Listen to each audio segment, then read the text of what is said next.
ಸರ್ವೇಭ್ಯೋ ನಮಸ್ತೆ. ಗುರುಬ್ರಹ್ಮ ಗುರುರ್ವಿಷ್ಣು ಗುರುದೇವೋ ಮಹೇಶ್ವರಃ ಗುರು ಸಾಕ್ಷಾತ್ ಪರಬ್ರಹ್ಮ ತಸ್ಮೈ ಶ್ರೀ ಗುರವೇ ನಮಃ. ಕುಂಡಲೀಕೃತನಾಗೇಂದ್ರ ಖಂಡೇಂದ್ರಕೃತಶೇಖರ ಪಿಂಡೀಕೃತಮಹಾವಿಘ್ನ ದುಂಡಿರಾಜ ನಮೋಸ್ತುತೆ. ನಮಃ ಸೂರ್ಯಾಯ ಸೋಮಾಯ ಮಂಗಳಾಯ ಬುಧಾಯ ಚ ಗುರುಶುಕ್ರಶನಿಭ್ಯಶ್ಚ ರಾಹವೇ ಕೇತವೇ ನಮಃ. ನಮ್ಮ ಟಿವಿಯ ಸಮಸ್ತ ವೀಕ್ಷಕರಿಗೂ ಸಹಿತವಾಗಿ ನಿತ್ಯ ಭವಿಷ್ಯ ಜ್ಯೋತಿಷ್ಯ ಕಾರ್ಯಕ್ರಮದ ಈ ಬೆಳಗಿನ ಸಂದರ್ಭಕ್ಕೆ ಶುಭ ಆಶೀರ್ವಾದಗಳು. ಇವತ್ತಿನ ನಿತ್ಯ ಭವಿಷ್ಯದಲ್ಲಿ ಯಾರ್ಯಾರಿಗೆ ಯಾವ್ಯಾವ ರಾಶಿಯವರಿಗೆ ಯಾವ್ಯಾವ ರೀತಿಯಾದಂಥ ಫಲಗಳಿದೆ ಹೇಳ್ತಕ್ಕಂಥ ತಿಳಿಯುವಂಥ ಸಂದರ್ಭ. ಚಂದ್ರನ ಚಾರಫಲವನ್ನು ನಿರ್ಧರಿಸಿ ದಿನ ಭವಿಷ್ಯವನ್ನು ಹೇಳ್ತಾ ಇರುವಂಥದ್ದು. ಮೊದಲಿಗೆ ಇವತ್ತಿನ ದಿವಸ ಮಾಡುವಂಥದ್ದು ಪಂಚಾಂಗ ಶ್ರವಣ. ದಿನಾಂಕ 18/6/2025 ಬುಧವಾರ. ಸ್ವಸ್ತಿ ಶ್ರೀ ಶಾಲಿವಾಹನಗತ ಶಕ 1947ನೇ ವಿಶ್ವಾವಸುನಾಮ ಸಂವತ್ಸರ, ಉತ್ತರಾಯಣ, ಗ್ರೀಷ್ಮ ಋತು, ಸೌರಮಾಸ ಹೇಳ್ತಕ್ಕಂಥದ್ದು ಮಿಥುನ ಮಾಸ, ಚಾಂದ್ರಮಾಸ ಹೇಳ್ತಕ್ಕಂಥದ್ದು ಜ್ಯೇಷ್ಠ ಮಾಸ, ಕೃಷ್ಣ ಪಕ್ಷ, ಸಪ್ತಮಿ ಮಿಥಿ, ಬುಧವಾರ, ಪೂರ್ವಾಭಾದ್ರಾ ನಕ್ಷತ್ರ, ಪ್ರೀತಿಯೋಗ, ಭವಕರಣ. ರಾಹುಕಾಲವನ್ನು ನಾವು ವೀಕ್ಷಣೆಯನ್ನು ಮಾಡಬೇಕು ಅಂತಿದ್ದರೆ ಮಧ್ಯಾಹ್ನ 12:20ರಿಂದ 1:56. ಇನ್ನು ಗುಳಿಕ ಕಾಲ ಆಳ್ತಕ್ಕಂಥದ್ದನ್ನು ಬೆಳಗ್ಗೆ 10:45ರಿಂದ ಪ್ರಾರಂಭವಾಗಿ 12:20. ಇವಿಷ್ಟು ಇವತ್ತಿನ ಪಂಚಾಂಗದ ವಿಶೇಷತೆಗಳು. ಇನ್ನು ನಾವು ಮೇಷಾದಿ ಮೀನ ಪರ್ಯಂತ 12 ರಾಶಿಗಳಲ್ಲಿ ಇವತ್ತಿನ ಚಾರ ಫಲವನ್ನು ಯಾವ ರೀತಿಯಾಗಿ ಉಂಟು, ಯಾರ್ಯಾರ ಜಾತಕದಲ್ಲಿ ಯಾವ್ಯಾವ ರೀತಿಯ ಭವಿಷ್ಯ ಹೇಳ್ತಕ್ಕಂಥದ್ದು ನಿರ್ಧಾರಿತವಾಗಿದೆ ಹೇಳುವಂಥದ್ದನ್ನು ವಿಮರ್ಶಣೆಯನ್ನು ಮಾಡ್ತಕ್ಕಂಥ ಸಂದರ್ಭ. ಪ್ರಥಮತವಾಗಿ ಮೇಷರಾಶಿಯನ್ನು ನೋಡೋಣ.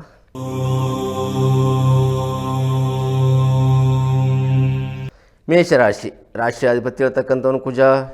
ಜನ್ಮದಲ್ಲಿ ಶುಕ್ರ ಸ್ಥಿತವಾಗಿದ್ದಾನೆ.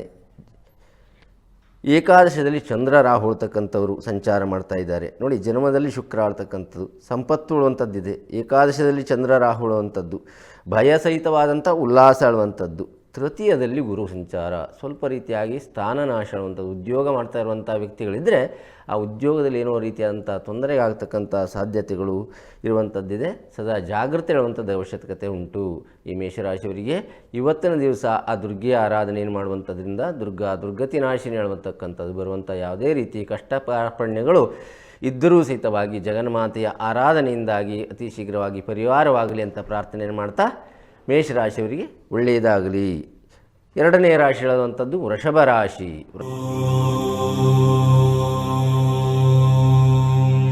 ವೃಷಭ ರಾಶಿ ಅಂತ ಹೇಳಿದ್ರೆ ನೋಡಿ, ರಾಶಿಯಾಧಿಪತಿ ಇರತಕ್ಕಂಥವನು ಶುಕ್ರ ಅಂತ ಹೇಳ್ತೇವೆ. ಪ್ರಮುಖ ರಾಶಿಯಾಗಿ ವೃಷಭ ರಾಶಿಯವರಿಗೆ ದ್ವಿತೀಯ ಸ್ಥಾನದಲ್ಲಿ ಮಿಥುನದಲ್ಲಿ ಗುರು ಸಂಚಾರ ಹೇಳುವಂಥದ್ದು, ಧನಸ್ಥಾನದಲ್ಲಿ ವಿತ್ತಂ ನೇತ್ರಂ ವಾಕ್ ಕುಟುಂಬಂ ಸತ್ವಂ ಸೌಭಾಗ್ಯಮೇವ ಹೇಳುವಂಥದ್ದು. ವೃಷಭ ರಾಶಿಯವರಿಗೆ ಕರ್ಮಸ್ಥಾನದಲ್ಲಿ ದಶಮ ಸ್ಥಾನದಲ್ಲಿ ಚಂದ್ರ ಮತ್ತು ರಾಹುವಿನ ಸಂಚಾರ ಹೇಳ್ತಕ್ಕಂಥದ್ದುಂಟು. ಇಷ್ಟ ಸಿದ್ಧಿ, ಸ್ವಲ್ಪ ರೀತಿಯಾಗಿ ಕಲಹ ಜಗಳಗಳು ಕಿರಿಕಿರಿಗಳಾಗ್ತಕ್ಕಂಥ ಸಾಧ್ಯತೆ ಇದೆ.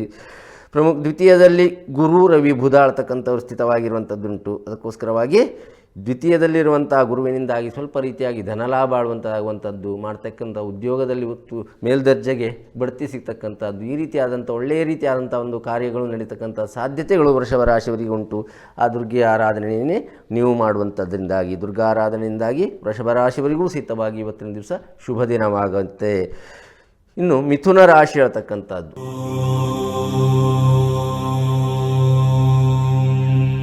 ರಾಶಿಯಾಧಿಪತಿ ಹೇಳ್ತಕ್ಕಂಥವನು ಬುಧ. ಜನ್ಮರಾಶಿ ಸ್ಥಿತವಾಗಿ ಗುರು ಸಂಚಾರ ಹೇಳ್ತಕ್ಕಂಥದ್ದು ಇದೆ. ಈಗ ಭಾಗ್ಯದಲ್ಲಿ ನವಮ ಭಾಗ್ಯಸ್ಥಾನದಲ್ಲಿ ಚಂದ್ರ ಮತ್ತು ರಾಹು ಸ್ವಲ್ಪ ರೀತಿಯಾಗಿ ರೋಗ ಭಯ ಸಂತಾಪ, ದೇಹದಲ್ಲೇನಾದರೂ ರೋಗ ಭಯ ಹೇಳ್ತಕ್ಕಂಥದ್ದು ಬರುವಂಥ ಸಾಧ್ಯತೆ ಇದೆ. ಅದರಿಂದಾಗಿ ದುಃಖ ಪಡುವಂಥದ್ದು, ಸಂತಾಪ ಆಗುವಂಥದ್ದು, ದೇಹಾಯಾಸ, ಯಾಕೋ ಒಂದು ರೀತಿಯಾದಂಥ ದೇಹ ಜಾಡ್ಯತೆ, ಆಲಸ್ಯ ಹೇಳ್ತಕ್ಕಂಥದ್ದು, ಆಯಾಸ ಹೇಳುವಂಥದ್ದು ಇವತ್ತಿನ ದಿವಸ ಬರುವಂಥದ್ದು, ಸ್ವಲ್ಪ ದುಃಖದ ವಾತಾವರಣ ಹೇಳುವಂಥದ್ದು, ಗುರುವಿನ ಆರಾಧನೆ ಹೇಳುವಂಥದ್ದು ಅವಶ್ಯಕತೆ ಉಂಟು.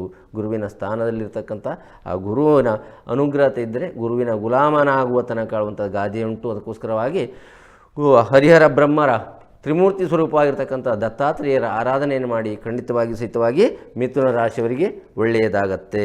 ಇನ್ನು ಮುಂದಿನ ರಾಶಿಯನ್ನು ನೋಡ್ತಾ ಹೋದರೆ ಕರ್ಕಾಟಕ ರಾಶಿ ಅಂತ ಹೇಳ್ಬೋದು.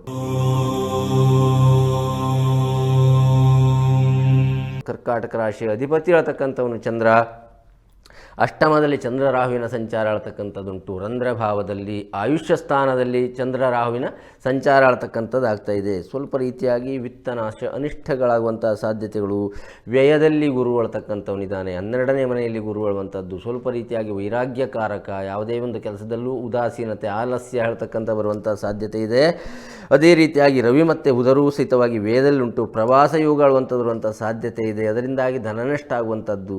ಸ್ವಲ್ಪ ಜಾಗೃತೆ ಅವಶ್ಯಕತೆ ಹೇಳ್ತಕ್ಕಂಥದ್ದು ಬೇಕು. ಆಲಸ್ಯಂ ಹಿ ಮನುಷ್ಯಾಣಾಂ ಶರೀರಸ್ಥೋ ಮಹಾಂದ್ರಿಪೋ ಅಂತ ಹೇಳಿದ್ದಾರೆ. ಆಲಸ್ಯ ಅಂತ ಹೇಳುವಂಥದ್ದು ಮನುಷ್ಯನಿಗೆ ದೇಹದಲ್ಲಿರುವಂಥ ಪ್ರಥಮವಾದಂಥ ದೊಡ್ಡ ಶತ್ರು ಅಂತ ಹೇಳಿದ್ದಾರೆ. ಅದಕ್ಕೋಸ್ಕರವಾಗಿ ಈ ಕರ್ಕಾಟಕ ರಾಶಿಯವರು ಸ್ವಲ್ಪ ರೀತಿಯಾಗಿ ಜಾಗ್ರತೆ ಹೇಳ್ತಕ್ಕಂಥದ್ದು, ಉದಾಸೀನೆಯನ್ನು ಮಾಡುವಂಥದ್ದನ್ನು ಬಿಟ್ಟು ಸ್ವಲ್ಪ ರೀತಿಯಾಗಿ ಜಾಗ್ರತೆ ಹೇಳುವಂಥದ್ದಿದ್ದರೆ, ವಿಷ್ಣು ಆರಾಧನೆಯನ್ನು ಮಾಡಿದರೆ ಖಂಡಿತವಾಗಿಯೂ ಸಹಿತವಾಗಿ ಇವತ್ತಿನ ದಿವಸ ಶುಭವಾಗಲಿದೆ. ಮುಂದಿನ ರಾಶಿ ಹೇಳುವಂಥದ್ದು ಸಿಂಹ ರಾಶಿ. ಈ ರಾಶ್ಯಾಧಿಪತಿ ಹೇಳ್ತಕ್ಕಂಥವನು ರವಿ ಅಂತ ಹೇಳ್ತೇವೆ ಪ್ರಮುಖವಾಗಿ. ಸಿಂಹರಾಶಿಗೆ ಅಷ್ಟಮದಲ್ಲಿ ಆ ಒಂದು ಶನಿಯ ಸಂಚಾರ ಆಳ್ತಕ್ಕಂಥದ್ದುಂಟು.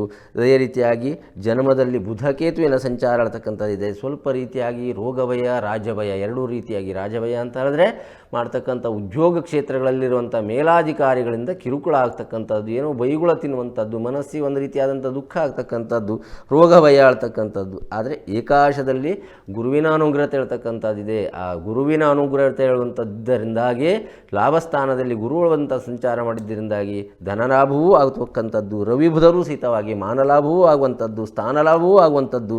ಆದರೂ ಜಾಗ್ರತೆ ಹೇಳುವಂಥದ್ದು ಅವಶ್ಯಕತೆ ಉಂಟು. ಅಷ್ಟಮ ಶನಿ ಹೇಳುವಂಥದ್ದಿದೆ. ಅಷ್ಟಮಸ್ಥೆ ಶನಿಕೇತು ವಾತರೋಗಾದಿ ಪೀಡಿತ ಅಂತ ಹೇಳಿದ್ದಾರೆ. ಶರೀರದಲ್ಲಿ ಸ್ವಲ್ಪ ರೀತಿಯಾಗಿ ವಾತ ಪ್ರಕೃತಿ ಹೇಳುವಂಥದ್ದು ಜಾಸ್ತಿ ಆಗುವಂಥ ಸಾಧ್ಯತೆ ಉಂಟು. ಅದಕ್ಕೋಸ್ಕರವಾಗಿ ವಿಷ್ಣುವಿನ ಆರಾಧನೆ ಹೇಳುವಂಥದ್ದನ್ನು ಪ್ರಮುಖವಾಗಿ ಮಾಡ್ತಕ್ಕಂಥದ್ದು ಬೇಕು. ಆ ಒಂದು ಸಿಂಹ ರಾಶಿಯವರಿಗೆ ಸುಬ್ರಹ್ಮಣ್ಯ ಮತ್ತು ವಿಷ್ಣುವಿನ ಆರಾಧನೆ ಹೇಳುವಂಥದ್ದು ಮಾಡಿದರೆ ಇವತ್ತಿನ ದಿವಸ ಶುಭವಾಗಲಿದೆ.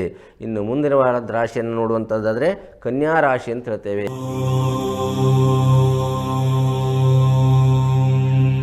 ರಾಷ್ಟ್ರಾಧಿಪತಿ ಹೇಳ್ತಕ್ಕಂಥವನು ಬುಧ. ಸಪ್ತಮದಲ್ಲಿ ಶನಿಯ ದೃಷ್ಟಿ ಹೇಳುವಂಥದ್ದಿದೆ. ಸಪ್ತಮದಲ್ಲಿ ಶನಿಯ ಸಂಚಾರ ಹೇಳುವಂಥದ್ದುಂಟು. ಸಪ್ತಮದಲ್ಲಿ ಶನಿ ಇದ್ದರೆ ಸ್ವಲ್ಪ ರೀತಿಯಾಗಿ ಮನೆಯಲ್ಲಿರುವಂಥ ಸಂಸಾರ ಕ್ಷೇತ್ರಗಳಲ್ಲಿ ಕಲಹಗಳು ಬರುವಂಥ ಸಾಧ್ಯತೆಗಳುಂಟು. ಅದೇ ರೀತಿಯಾಗಿ ಷಷ್ಠಮದಲ್ಲಿ ಚಂದ್ರ ರಾಹು ಅಂತಕ್ಕಂಥವ್ರು ಶತ್ರುನಾಶ ಆಳುವಂಥದ್ದುಂಟು. ವ್ಯಯದಲ್ಲಿ ಕುಜ ಮತ್ತು ಕೇತುವಿನ ಸಂಚಾರ ಹೇಳುವಂಥದ್ದಿದೆ. ಧನನಾಶ ಅಪವಾದ ಇವೆಲ್ಲ ಬರುವಂಥ ಸಾಧ್ಯತೆಗಳುಂಟು ಕನ್ಯಾ ರಾಶಿಯವರಿಗೆ. ಕರ್ಮಭಾವದಲ್ಲಿ ಕೇಂದ್ರದಲ್ಲಿ ಗುರುವಿನ ಸಂಚಾರ ಹೇಳುವಂಥದ್ದಿದೆ. ಅದಕ್ಕೋಸ್ಕರವಾಗಿ ಈಶ್ವರ ಆರಾಧನೆ ಹೇಳ್ತಕ್ಕಂಥದ್ದು ಖಂಡಿತವಾಗಿಯೂ ಬೇಕು. ಕನ್ಯಾ ರಾಶಿಯವರಿಗೆ ಹತ್ತಿರದಲ್ಲಿ ಈಶ್ವರ ದೇವಸ್ಥಾನ ಇದ್ದರೆ ಇವತ್ತಿನ ದಿವಸ ಹೋಗಿ ಈಶ್ವರನಿಗೆ ಸೇವೆಯನ್ನು ಕೊಟ್ಟು ಬರುವಂಥ ಒಂದು ಕೆಲಸವನ್ನು ಮಾಡಿ ಖಂಡಿತವಾಗಿಯೂ ಶುಭ ದಿನ ಆಗಲಿಕ್ಕಿದೆ. ಇನ್ನು ಮುಂದುವರೆದ ರಾಶಿಯನ್ನು ನಾವು ವೀಕ್ಷಣೆಯನ್ನು ಮಾಡುವುದಿದ್ರೆ ತುಲಾರಾಶಿ ಹೇಳುವಂಥದ್ದು. ತುಲಾರಾಶಿ ಅಧಿಪತಿ ಹೇಳ್ತಕ್ಕಂಥವನು ಶುಕ್ರ. ಪ್ರಮುಖವಾಗಿ ಇಲ್ಲಿ ಪಂಚಮದಲ್ಲಿ ಚಂದ್ರ ರಾಹುವಿನ ಸಂಚಾರ ಆಳ್ತಕ್ಕಂಥದ್ದಿದೆ. ತುಲಾರಾಶಿಯವರಿಗೆ ಪಂಚಮ ಭಾವದಲ್ಲಿ ಚಂದ್ರನ ಒಂದು ರಾಹುವಿನ ಸಂಚಾರ ಸ್ವಲ್ಪ ರೀತಿಯಾಗಿ ಬುದ್ಧಿನಾಶ ಶೋಕ ಭೀತಿ ಹೇಳುವಂಥದ್ದು. ಪಂಚಮ ಭಾವವನ್ನು ಪುತ್ರಸ್ಥಾನ ಅಂತ ಹೇಳಿದ್ದಾರೆ. ಮಕ್ಕಳಿಂದಾಗಿ ಸ್ವಲ್ಪ ರೀತಿಯ ಕಿರಿಕಿರಿಗಳು, ಮಕ್ಕಳಿಂದಾಗಿ ಏನೋ ರೀತಿಯಾದಂಥ ದುಃಖದ ವಾತಾವರಣ, ಮಕ್ಕಳ ಜೊತೆಯಲ್ಲಿ ಸ್ವಲ್ಪ ರೀತಿಯಾದಂಥ ಏನೋ ಒಂದು ರೀತಿಯಾದಂಥ ಜಗಳ ಇದೆಲ್ಲ ಆಗ್ತಕ್ಕಂಥ ಸಾಧ್ಯತೆಗಳಿದೆ. ಅದಕ್ಕೋಸ್ಕರವಾಗಿ ಈ ಪಂಚಮದ ರಾಹು ಹೇಳ್ತಕ್ಕಂಥ ಕಾರಣದಿಂದಾಗಿ ಬುದ್ಧಿನಾಶ ಶೋಕ ಭೀತಿ ಹೇಳುವಂಥದ್ದುಂಟು. ಇವರಿಗೂ ಸಹಿತವಾಗಿ ಪ್ರಮುಖವಾಗಿ ಬೇಕಾಗಿರುವಂಥದ್ದು ದುರ್ಗೆಯ ಆರಾಧನೆ ಹೇಳುವಂಥದ್ದನ್ನು ಮಾಡಿ, ತಾಯಿಯ ಆರಾಧನೆಯನ್ನು ಮಾಡಿದರೆ ಇರುವಂಥ ಎಲ್ಲ ರೀತಿಯಾದಂಥ ದುಃಖ ದುಮ್ಮಾನಗಳು ದುಗುಡುಗಳು ಸಹಿತವಾಗಿ ನಾಶವಾಗಿ ಶುಭ ದಿವಸ ಆಗಲಿಕ್ಕಿದೆ ತುಲಾರಾಶಿಯವರಿಗೆ. ಮುಂದುವರೆದ ಭಾಗವನ್ನು ನೋಡುವಂಥದ್ದಾದರೆ ವೃಶ್ಚಿಕ ರಾಶಿ ಹೇಳುವಂಥದ್ದು. ವೃಶ್ಚಿಕ ರಾಶಿ ಅಧಿಪತಿ ಹೇಳ್ತಕ್ಕಂಥವನು ಕುಜ. ಪ್ರಮುಖವಾಗಿರುವಂಥ ವೃಶ್ಚಿಕ ರಾಶಿಯವರಿಗೆ ಪಂಚಮದಲ್ಲಿ ಶನಿಯ ಒಂದು ಏನು ಹೇಳ್ತೇವೆ ಪಂಚಮ ಶನಿಯ ಭಾವ ಆಳ್ತಕ್ಕಂಥದ್ದು.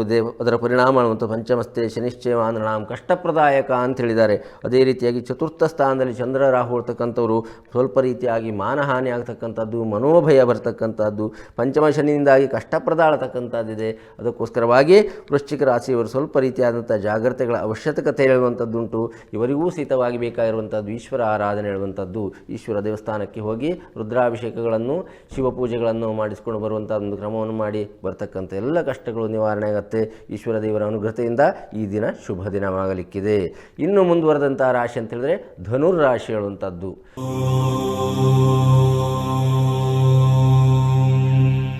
ಧನುರಾಶಿಯ ಅಧಿಪತಿ ಇರತಕ್ಕಂಥವನು ಗುರು ಈಗ ಸಪ್ತಮ ಭಾವದಲ್ಲಿ ಸಂಚಾರವನ್ನು ಮಾಡ್ತಾ ಇದ್ದಾನೆ. ಮಿಥುನ ರಾಶಿಯಲ್ಲಿ ಸಪ್ತಮದಲ್ಲಿ ಮೊನ್ನೆಯಿಂದ ಸಂಚಾರವನ್ನು ಮೇದಲ್ಲಿ ಮಾಡ್ತಾ ಇರುವಂಥದ್ದು. ಚತುರ್ಥ ಸ್ಥಾನ ಆಳ್ತಕ್ಕಂಥದ್ರೊಳಗೆ ಪ್ರಮುಖವಾಗಿ ಆ ಒಂದು ಮೀನರಾಶಿ ಗುರುವಿನ ಸ್ಥಾನದಲ್ಲಿ ಕೇಂದ್ರದಲ್ಲಿ ಶನಿಯ ಸಂಚಾರ ಆಳ್ತಕ್ಕಂಥದ್ದಿದೆ. ತೃತೀಯದಲ್ಲಿ ಚಂದ್ರ ಮತ್ತು ರಾಹು, ಸಪ್ತಮದಲ್ಲಿ ಗುರು ರವಿ ಮತ್ತು ಬುಧನ ಸಂಚಾರವೂ ಇರುವಂಥ ಕಾರಣದಿಂದಾಗಿ ಜನ್ಮರಾಶಿಯಲ್ಲಿ ಮಾಂದಿ ರೋಗ ಪೀಡೆ ಇರುವಂಥದ್ದುಂಟು.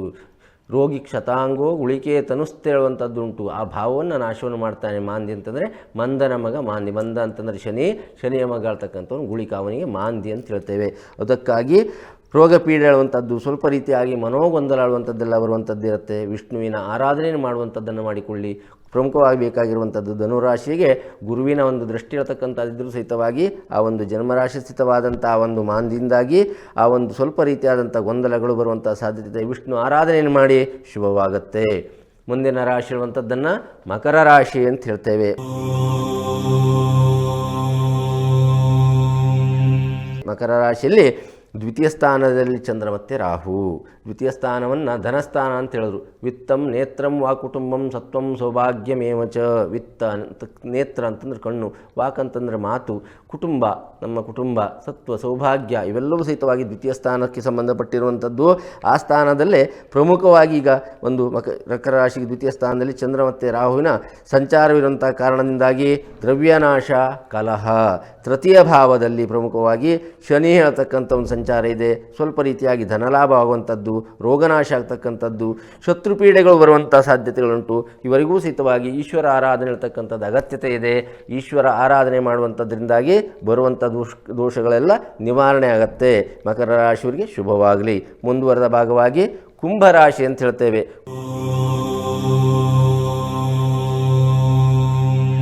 ಕುಂಭರಾಶಿ ಹೇಳ್ತಕ್ಕಂಥದ್ದಕ್ಕೆ ಜನ್ಮರಾಶಿಯಲ್ಲಿ ಚಂದ್ರ ರಾಹು, ಭಯ ರೀತಿಯಾದಂಥ ವಾತಾವರಣ ಅನ್ನುವಂಥದ್ದು, ಭಯ ಸಹಿತವಾದಂಥ ಸಂತೋಷವೂ ಬರುತ್ತೆ. ಅದೇ ರೀತಿಯಾಗಿ ಭಯದ ವಾತಾವರಣ ಅನ್ನತಕ್ಕಂಥದ್ದು ಬರುವಂಥದ್ದು. ಧನನಾಶ ಹೇಳುವಂಥ ಪಂಚಮದಲ್ಲಿ ಗುರುಸ್ಥಿತವಾಗಿರುವಂಥ ಕಾರಣದಿಂದಾಗಿ ನಿರ್ಧಾರದಿಂದಾಗಿ ಕಾರ್ಯಸಿದ್ಧಿ. ಯಾವ ನಿರ್ಧಾರವನ್ನು ನೀವು ಒಳ್ಳೆಯದಾಗಿರ್ತಕ್ಕಂಥ ನಿರ್ಧಾರವನ್ನು ತೆಗೆದುಕೊಂಡ್ರೆ ಆ ಕಾರ್ಯದಲ್ಲಿ ಯಶಸ್ಸನ್ನು ಗಳಿಸಲಿಕ್ಕೆ ಸಾಧ್ಯತೆ ಉಂಟು. ಈಶ್ವರ ಆರಾಧನೆ ಹೇಳ್ತಕ್ಕಂಥದ್ದು ಕುಂಭರಾಶಿಯವರಿಗೆ ಬೇಕು. 7 ಶನಿಯ ಸಂಚಾರ ಹೇಳುವಂಥದ್ದು ಧನಸ್ಥಾನದಲ್ಲಿ, ಆ ಶನಿಯ ಒಂದು ವಿತ್ತಸ್ಥಾನದಲ್ಲಿ ಸಂಚಾರವಿರುವಂಥ ಕಾರಣದಿಂದ ಅಪವಾದ, ಅದೇ ರೀತಿಯಾಗಿ ಅಪವ್ಯಯಗಳಾಗುವಂಥ ಸಾಧ್ಯತೆ ಇದೆ. ಈಶ್ವರ ಆರಾಧನೆಯನ್ನು ಮಾಡಿ ಶುಭವಾಗಲಿ. ಕೊನೆಯದಾದಂಥ ರಾಶಿ, ದ್ವಾದಶ ರಾಶಿಗಳಲ್ಲಿ ಕೊನೆಯ ಭಾವಕ್ಕೆ ಬಂದಿರುವಂಥದ್ದು ನಾವೀಗ ಮೀನರಾಶಿ ಅಂತ ಹೇಳ್ತೇವೆ.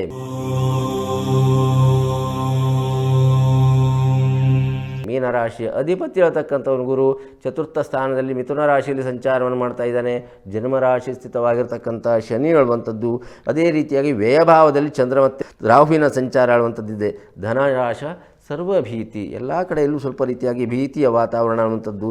ದ್ವಿತೀಯದಲ್ಲಿ ಶುಕ್ರ ಇದ್ದಂಥ ಕಾರಣದಿಂದಾಗಿ ಧನ ಲಾಭದ ಜೊತೆಯಲ್ಲಿ ಧನನಾಶವಾಗುವಂಥದ್ದು. ಆಯವ್ಯಯಗಳು ಎರಡೂ ಸಹಿತವಾಗಿ ಹಣ ಬರುತ್ತೆ, ಹಣ ನಾಶ ಆಗುತ್ತೆ. ಈ ರೀತಿಯಾಗುವಂಥ ಸಾಧ್ಯತೆಗಳುಂಟು. ಮನೋಕ್ಲೇಶ, ಖಂಡಿತವಾಗಿ ತಾಯಿಯ ಆರೋಗ್ಯದಲ್ಲಿ ಸ್ವಲ್ಪ ರೀತಿಯಾಗಿ ಜಾಗ್ರತೆ ಬೇಕು. ಮಾತೃಸ್ಥಾನ ಕೆಳದಂಥದ್ದಕ್ಕೆ ಜಾಗ್ರತೆಯ ಅವಕಾಶವಿದೆ. ಅದಕ್ಕಾಗಿ ಆ ತಾಯಿಯ ಆರಾಧನೆ, ದುರ್ಗಿಯ ಆರಾಧನೆ ಮಾಡಿ ಮೀನರಾಶಿಯವರಿಗೆ ಜನ್ಮರಾಶಿ ಸ್ಥಿತವಾದಂಥ ಜನ್ಮಶನಿಯಿಂದಾಗಿ 7 ಶನಿಯ ಪ್ರಭಾವ ಆಳುವಂಥದ್ದು, ಉಷ್ಣ ಸಂಬಂಧಪಟ್ಟಂಥ ಪ್ರಕೋಪತೆಗಳಾಗುವಂಥದ್ದಿದೆ. ಅದೇ ರೀತಿಯಾಗಿ ತಾಯಿಯ ಆರಾಧನೆ ಜೊತೆಯಲ್ಲಿ ರುದ್ರಾಭಿಷೇಕವನ್ನು ಮಾಡಿಸುವಂಥದ್ದನ್ನು ಮರೆಬೇಡಿ. ಮೀನರಾಶಿಯವರಿಗೆ ಇದರಿಂದಾಗಿ ಇವತ್ತಿನ ದಿವಸ ಶುಭವಾಗಲಿಕ್ಕಿದೆ. ಇವಿಷ್ಟು ಇವತ್ತಿನ ಒಂದು ದ್ವಾದಶ ರಾಶಿಗಳ ಫಲಾಫಲ ಆಳುವಂಥದ್ದನ್ನು ಹೇಳ್ಬೋದು. ಪ್ರತಿಯೊಂದು ದಿವಸದಲ್ಲೂ ಸಹಿತವಾಗಿ ಆ ಒಂದು ಚಂದ್ರನ ಸಂಚಾರಕ್ಕೆ ಅವಗುಣೆಯನ್ನು ತೆಗೆದುಕೊಂಡು ನಾವು ಅವರವರಿಗೆ ಶುಭ ಫಲಗಳನ್ನು ಜ್ಯೋತಿಷ್ಯದ ಮುಖಾಂತರವಾಗಿ ಹೇಳುವಂಥದ್ದು. ಇವತ್ತು ಯಾವ್ಯಾವ ರಾಶಿಯವರಿಗೆ ಶುಭವಾಗಲಿದೆ, ಯಾವ್ಯಾವ ರಾಶಿಯವರಿಗೆ ಅಶುಭಗಳು ಬರಿದೆ, ಆ ಎಲ್ಲರಿಗೂ ಸಹಿತವಾಗಿ ಆ ದೇವರ ಆರಾಧನೆಯಿಂದ ಶುಭವಾಗಿ ನವಗ್ರಹಗಳು ಬೇಕಾಗಿರ್ತಕ್ಕಂಥ ಆರೋಗ್ಯವನ್ನು ಎಲ್ಲರಿಗೂ ನೀಡುವಂಥದ್ದಾಗಲಿ. ಇವತ್ತಿನ ಕಾರ್ಯಕ್ರಮವನ್ನು ಮುಗಿಸುವಂಥ ಸಮಯ ಬಂತು. ಸಮಸ್ತ ಲೋಕ ಸುಖಿನೋ ಭವಂತು. ಶುಭಂ ಭೂಯಾತ್.